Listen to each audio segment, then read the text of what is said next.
C'est quoi votre truc ?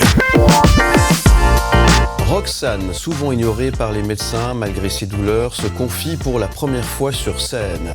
Avec humour et sérieux, elle raconte ses expériences personnelles, de ses premiers émois amoureux à son rapport compliqué avec son corps et la médecine. En s'appuyant sur les voix off et de la musique, elle réfléchit sur la société et la violence du patriarcat tout en abordant la maladie de l'endométriose, souvent minimisée et méconnue. Gilliane Bussy utilise ce monologue pour mettre en lumière cette pathologie répandue et son impact sur la vie des femmes.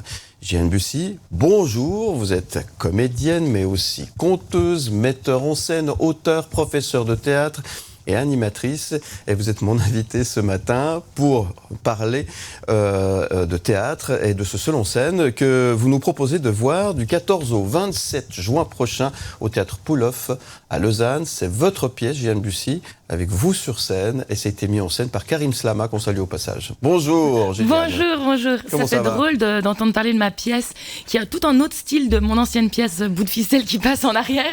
Oui, parce qu'elle n'a encore pas été jouée en fait. Non, c'est ça, elle n'a pas encore été jouée. Donc là, on a toutes les pièces pour enfants. Celle-ci n'est pas vraiment pour enfants, donc, Ouais. donc c'est intéressant de voir ça.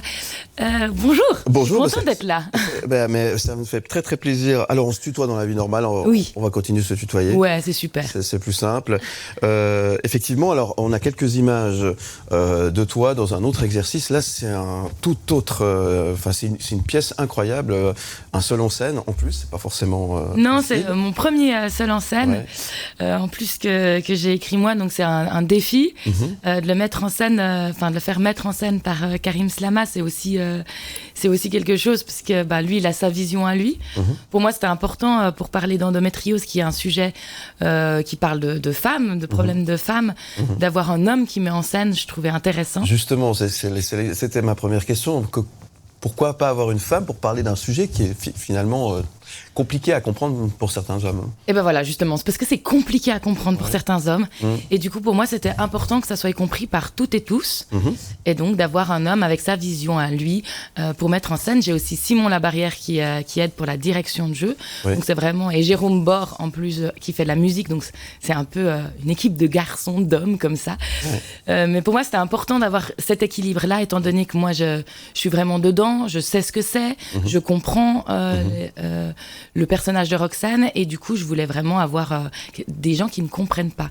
Et surtout, c'est aussi, je parle d'endométriose, mais je parle de maladie, en fait, d'un parcours d'une femme qui a une maladie et qui n'est pas entendue et qui n'est pas prise au sérieux. On lui dit c'est dans ta tête, et du coup ça, c'est un thème universel que beaucoup de personnes peuvent entendre, le fait de ne pas être compris dans ses douleurs. Et je voulais vraiment maintenir cette universalité-là. Et après, j'ai parlé, j'explique aussi, je parle de maladie d'endométriose pour axer un peu plus la pièce vers la question de l'inégalité des genres, peut-être, parce que c'est vrai que c'est une maladie féminine, peu reconnue. Il y a une femme sur 10 qui est atteinte de cette maladie, c'est énorme. Et pourtant, il y a une errance médicale, donc en temps d'attente avant d'être diagnostiqué, entre 7 et 10 ans. Donc c'est vraiment très très long, alors qu'un simple IRM suffit. Donc, ma question, c'était pourquoi, comment ça se fait, et questionner un peu tout le système, la société autour de la maladie et autour des tabous aussi. Bien sûr.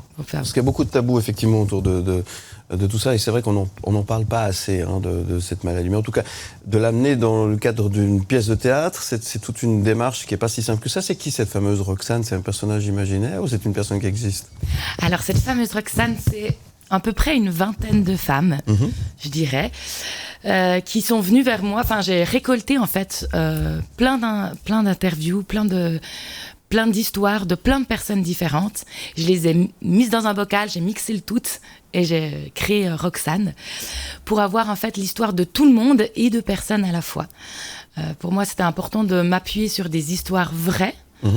Après, pour le processus d'écriture, je suis aussi allée voir des sexologues, des gynécologues, des médecins. Je suis allée voir aussi des partenaires de personnes qui avaient de l'endométriose. Ou des personnes qui étaient atteintes aussi d'autres maladies Bien sûr. qui sont atteintes à la vie normale, en fait. Bien sûr, ouais.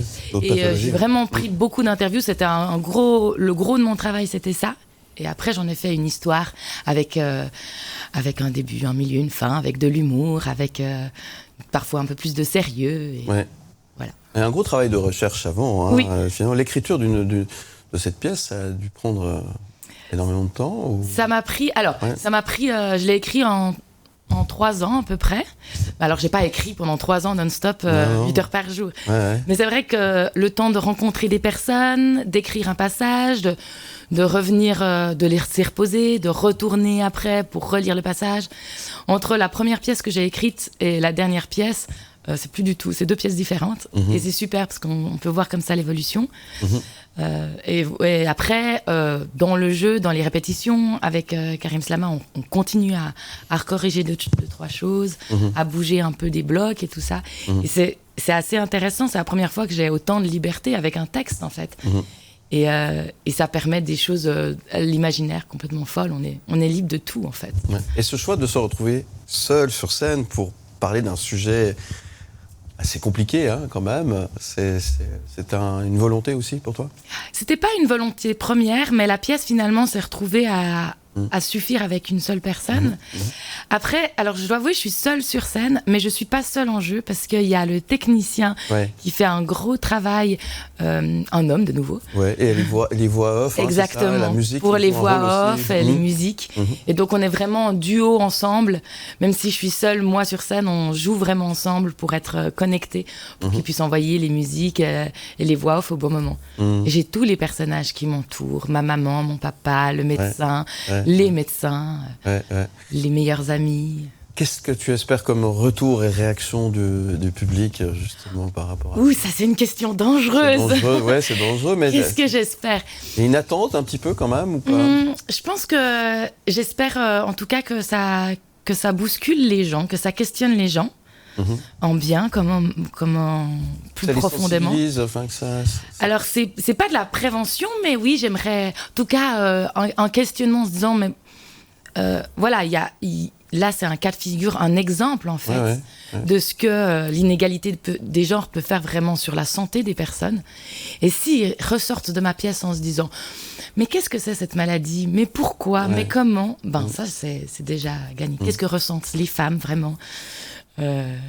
Ou peut-être aussi de se dire moi j'ai exactement ces douleurs-là. C'est super de voir que ça m'appartient pas qu'à moi, mais ça peut appartenir aussi à d'autres personnes. Étant donné que c'est un thème qu'on aborde peu, la question des règles, la question de l'intimité, la question de la douleur, tout ça c'est quelque chose qu'on en parle vraiment très peu. Et moi j'aime parler des choses qu'on parle peu. Voilà, c'est ça. Puis faire tomber ces tabous, finalement, il faut dire les choses, c'est beaucoup plus simple. Mais c'est pas forcément évident, effectivement. En tout cas, bravo pour cette démarche. Ça démarre le 14. Oui, j'ai pris le petit flyer, je sais pas si on le voit. Là, on est quoi? En pleine répétition, on commence à stresser. Dans quel état d'esprit on est, Oh mon Dieu, on est tellement stressés. Il y a beaucoup à faire. Karim, c'est quelqu'un de très, très exigeant, qui me lâche pas. Alors la fin de la journée, je suis vraiment très fatiguée. Avec Simon, en plus aussi, ils sont vraiment 2 à me donner des indications en même temps. Donc, c'est très stressant, mais c'est super. Et je crois que je vis mes meilleurs moments de ma vie en répétant cette pièce. C'est vraiment extraordinaire. En fait, je réalise un rêve et je trouve ça super. Donc, malgré le stress, c'est génial. Bon, on est à peu près une dizaine de jours de la première. Mais ça, on dit pas. Qu'est-ce qu'on peut souhaiter? On dit genre 4 mois, 5 mois pour me déstresser. Qu'est-ce qu'on peut te souhaiter, alors, à quelques jours, finalement, de ce début d'aventure? Je pense de la joie et de l'amusement. Parce que s'il y a de l'amusement, c'est que c'est cool. Bon, on te souhaite tout ça. C'est du 14 au 27 juin prochain au Théâtre Plouffe à Lausanne. Ensuite, il y aura une tournée, notamment à l'Oxymore, à Cuy. Ça sera en septembre, du 26 au 29 septembre. Le 9 novembre au Théâtre Royal à Tavannes. Et puis, en février 2025, il y a déjà des dates pour 2025. 27 février au 2 mars au Théâtre du Bateau-Lune à Cheseaux. Exactement. Bravo pour la révision des dates. Ça n'arrête pas, alors? Ça n'arrête pas, J'espère qu'en plus, ça continuera avec une longue tournée. En tout cas, je pense que ce spectacle a de quoi faire faire une longue tournée, donc j'espère. On te le souhaite en tous les cas. Merci d'être venu ce matin nous parler. Bon vent pour cette nouvelle aventure, beaucoup de joie donc pour toi Gilliane Bussy. On répète, du 14 au 27 juin prochain au théâtre Pouloff à Lausanne. C'est Dans votre tête, mademoiselle. Ouais. C'est le titre de ce spectacle. C'est le titre, oui, oui, il faut le dire. C'est Dans votre tête, mademoiselle. Merci mademoiselle. Merci.